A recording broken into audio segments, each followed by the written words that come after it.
স্বামী আর স্ত্রী কথা বলতেছে, হঠাৎ করে একদিন স্ত্রী স্বামীকে বলে, তুমি আমারে কেমন মহব্বত করো? বলে জীবন থেকেও বেশি। বলে তার নমুনা কি? বলে তুমি যা চাইবা তাই দিব, তুমি আমার জীবন, তুমি আমার মরণ। স্ত্রী একজন দিনদারি নারী, আল্লাহ ভোলা নারী, ডাক দিয়ে কয়, হে স্বামী, ভালো করে বলো, আমি যা চাইবো তাই দিবা? বলে হ্যাঁ। এবার স্ত্রী পরীক্ষামূলক বলে, ও স্বামী আমার, আমি যদি চাইলেই দাও, দেরি না করো তো আমার 3 তালাক দিয়ে দাও। স্বামী খুশি। স্বামী বলে, এটা তো দেওয়ার জন্য বলি না। বলে ওয়াদা করছো, যা চাইবো তাই দিবা, দাও, তালাক দাও। দুইজনের ভেতরে মৃদু তর্ক শুরু হয়ে গেল। সমাধানের জন্য জামানার নবীর দরবারে রওনা। রাস্তার মাঝে যাইয়া হঠাৎ স্বামী বেচারা রাস্তায় পড়ে গিয়া পা ভেঙে গেছে। নুজহাতুল মাজালিসের মধ্যে ধৈর্যের বয়ানে ঘটনা। ওই আল্লাহর বান্দা যখনই পা ভেঙে চিৎকার শুরু করে, আল্লাহ তুমি আমারে মুসিবত থেকে বাঁচাও। স্ত্রী হাতটা ধইরা বলে, নবীর দরবারে যাব না, বাড়ি লও। বাড়িতে যাইয়া স্ত্রী ডাক দিয়া কয়, স্বামী, আমি যে তালাক চাইছিলাম সে কথা উল্টো করে নিলাম, তালাক লাগবে না। স্বামী বলে, বিবি চাইলা কেন, আবার চাওয়ার পরে ফিরাইয়া নিলা কেন? এবার বিবি ডাক দিয়া কয়, স্বামী আমার, তুমি কি রাসূলের হাদিস শোনো নাই? রহমতের নবী বলছেন, মাইয়ুরিদিল্লাহু বিহি খায়রান ইউসিব মিন। আল্লাহ যারে বেশি আদর করে, মহব্বত করে, তার মুসিবতের পরীক্ষা নেয়। আমি আমার বাবার ঘর মায়া ছাড়িয়া তোমার সংসারে আসছি খেদমত করার জন্য। এত বছর তোমার সংসার করলাম, একটা দিন কোনো মুসিবত দেখলাম না, কোনো কান্না নাই, হা হুতাশ নাই। বুঝলাম যেখানে মুসিবত নাই ওখানে আল্লাহর রহমত নাই।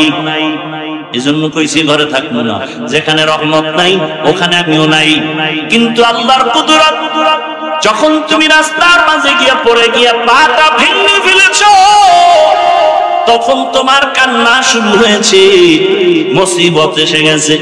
মুসিবত যেখানে আছে রহমতও সেখানে আছে, আমিও সেখানে আছি। এ কারণে তালাক চাইয়া আবার ফিরায় নিয়েছি। আর আমরা সামান্য একটু মুসিবতে পড়লে আল্লাহরে সুক্তা গালি দেয়, আছে না নাই? আল্লাহ হেদায়েতের দৌলত দান করেন। আল্লাহ বলেন, আমি পরীক্ষার হলে পাঠাইছি, পরীক্ষা করিয়া তোমার ঈমানটা তাজা করব, যাচাই করব। আল্লাহর কাছে সাহায্য চাওয়ার জন্য 2 জিনিস লাগবে, ধৈর্য আর নামাজ। আমাদের ধৈর্য নাই, নামাজও নাই, এ কারণে সাহায্য চাইও আমরা পাই না। যারা আল্লাহর কাছে চাওয়ার মতো চাইছে, আল্লাহ তাদেরকে দিয়েই দিবেন, কঠিন ভাবে দিবেন। ভাইরা আমার, আল্লাহ পাক রব্বুল আলামিনের কাছে চাইছেন, আল্লাহ নগদ দিয়া দিবেন। বাকিতেও দেন নাই। এ দুনিয়ায় আল্লাহর এক বড় দুশমন, নাম হলো ফিরআউন। জানেননি তার স্ত্রীর নাম কি? জোরে বলেন। ও আম্মা জানেরা, ও আমার কলিজার যুবক বাবারা, বৃদ্ধ বাবাজিরা, ভালো করে শুনে নাও। ও পর্দার আড়ালের মা, এ জমিনে বড় বেঈমান আল্লাহর নামে দুশমন এমন ফিরআউন। কোরআনে সেই ফেরাউনের এত নাম চলে আসছে, এই ফেরাউনের স্ত্রী আসিয়া এত বড় বেঈমানের ঘরে সংসার করতে গিয়া আল্লাহ তাআলা আসিয়ার এমন ভাবে কবুল করে ফেললেন। আসিয়ার ব্যাপারে রহমতের নবী বলেন, কিয়ামতের দিন জান্নাতে আসিয়ার সাথে আমি মুহাম্মদের বিবাহ হবে। আরো আস্তে করে বলেন, কেমন নারী! ও পর্দার আড়ালের মা বোনেরা, ও আম্মা জানেরা, আপনাদের মতো কত মা এই এলাকায় এখনো আছে, বেপরদায় চলে না, নামাজ ছাড়ে না, মোবাইলে সময় নষ্ট করে না, স্বামীর মাল খেয়ানত করে না। আম্মা জানেরা, আপনারা কি পারবেন না একজন ভালো নারী হবেন?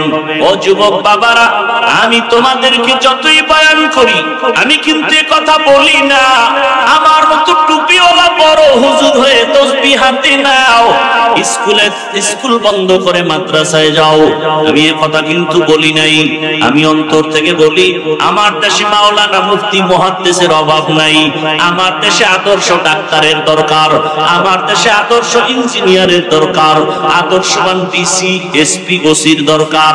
আজ আমার দেশের প্রত্যেকটা থানা জেলার ওসি ডিসি এসপি যদি 5 বেলার নামাজি হতো, কোরআনের বয়ান চলতো, কোন সুদখোরের থেকে অনুমতি নেওয়ার প্রয়োজন হতো না। অতএব তুমি ডাক্তার হও, দোয়া করি, ইঞ্জিনিয়ার হও, প্রফেসর হও, কিন্তু আল্লাহর মোহাব্বত নিয়ে নবীর আদর্শের মালা গলায় লাগাও।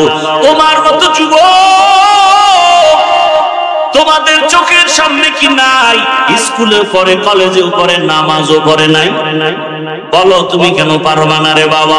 তোমার মতো কত যুবক র‍্যাব আর্মি পুলিশ পিডিআর এর চাকরি করে, নামাজ ছাড়ে না। তোমার বিবেকটাকে জিজ্ঞাসা করো, তুমি কেন পারবা না? তোমার মতো যুবক তাকায় দেখো, আজকে রাস্তায় গাড়ি চালায়, নামাজ পড়ে, তুমি বিবেকটাকে জিজ্ঞাসা করো, তুমি কেন পারবা না? তোমার মতো জেনারেল লাইনের সন্তান কৃষি কাজ করে, নামাজ পড়ে, নদীর মধ্যে মাছ ধরে, নামাজ পড়ে, ব্যবসা করে, নামাজ পড়ে, ডাক্তার প্রফেসর ইঞ্জিনিয়ার নামাজি অভাব নাই। ও আল্লাহর বান্দারা, একটু চিন্তা করো, কয়দিন আর আশা পূরণে গুনার পথে দৌড়াবা? মনের শখ মিটাইয়া মনের আশা পূরণে কত গুনাহ করেছো। মনে চাইছে পার্কে যাবা, দৌড়ায় গেছো। মনে চাইছে সারা রাত মোবাইল চালাবা, চালাইছো। মনে চাইছে নামাজ পড়বা না, পড়ো নাই।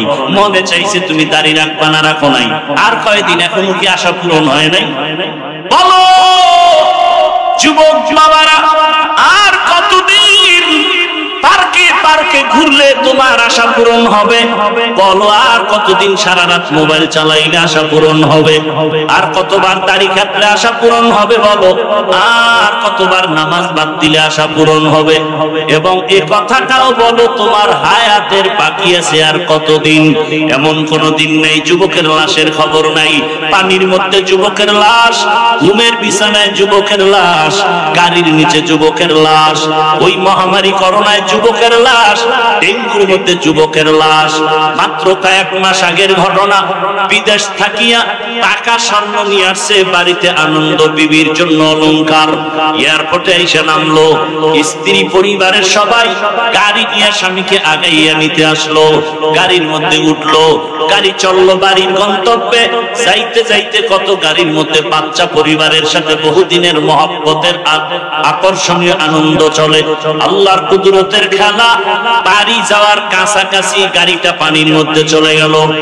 কয়েকদিন আগের ঘটনা দেখছো রে বাবা? ওই যুবক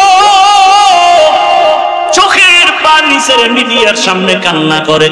মানুষ বিয়ে করে না খাইয়াও বউ পোলা নিয়ে থাকে একটা আনন্দ। আমার কপালে সে আনন্দ নাই। টাকা কামাই করার জন্য বিদেশে গেলাম, আজ আমি টাকা আর অলংকার নিয়ে আসলাম, কিন্তু আমার কপাল কেন এত খারাপ? নিজের হাতে আমার বাচ্চাটা মরে গেল চোখের সামনে, স্ত্রীকে হারাইলাম। এখন আমি কোন ঘরে যাব? আমার ঘর এখন আনন্দ দেওয়ার কেউ নাই, বাতি জানানোর কেউ নাই। ও আমার যুবক বাবারা, সিঙ্গাপুরে যাবে, হয় না ভিসা হঠাৎ করে হয়ে গেল, টিকিটও কেটে ফেললো, আর 5টা দিন পরে সে সিঙ্গাপুর চলে যাবে। অল্প বয়সের যুবক। 2 দিন আগে এক বন্ধু সকাল 8টায় টেলিফোন করে কয়, চল আমরা একটু নাস্তা করতে যাই। যুবক বলে, মা আমি একটু বের হচ্ছি। কেন? বলে অমুক বন্ধু আসছে, চায়ের দোকানে যাব। ওই মরণাশ্রম নাম কি? বাইকটা নিয়ে বের হইয়া বন্ধুরে পেছনে নিয়ে চায়ের দোকানে যখন চালানো শুরু করলো, এমন ভাবে আঁকা বাঁকা টান দিছে, দেওয়ালের সাথে বাড়ি লেগে জায়গায় বন্ধু করে মাথায় আঘাত, জাগাত নাই। সিঙ্গাপুর মাওলায় নেয় নাই, একেবারে বাড়ির থেকে আসল বাড়ি পর্যন্ত আল্লাহ টান দিয়া নিয়ে গেল। ও যুবক বাবা, ইদানিং কালে যত লাশের খবর, যুবকের লাশ। মনটাকে একটা কথাই বুঝাও যে আমার মতো যুবক জেনারেল লাইনে থাইকাও যদি স্কুল কলেজে পড়ে নামাজ পড়ে আমি কেন পারি না? চাকরি করে, ব্যবসা করে, কৃষি কাজ করে, শ্রমিকের কাজ করে, আমি কেন পারি না? এখনো সময় আছে, তওবা করো। ও পর্দার আড়ালের মা, ওই ফেরাউনের স্ত্রী নবী নিজে বলে গেছেন কিয়ামতের দিন আসিয়ার সাথে আমার বিবাহ হবে জান্নাতের ভেতরে। আসিয়া ফেরাউন একদিন দেখে আসিয়ার জবান থেকে আমার আল্লাহর নাম বের হয়ে গেছে। ফেরাউন কয়, আসিয়া কার নামটা নিলা?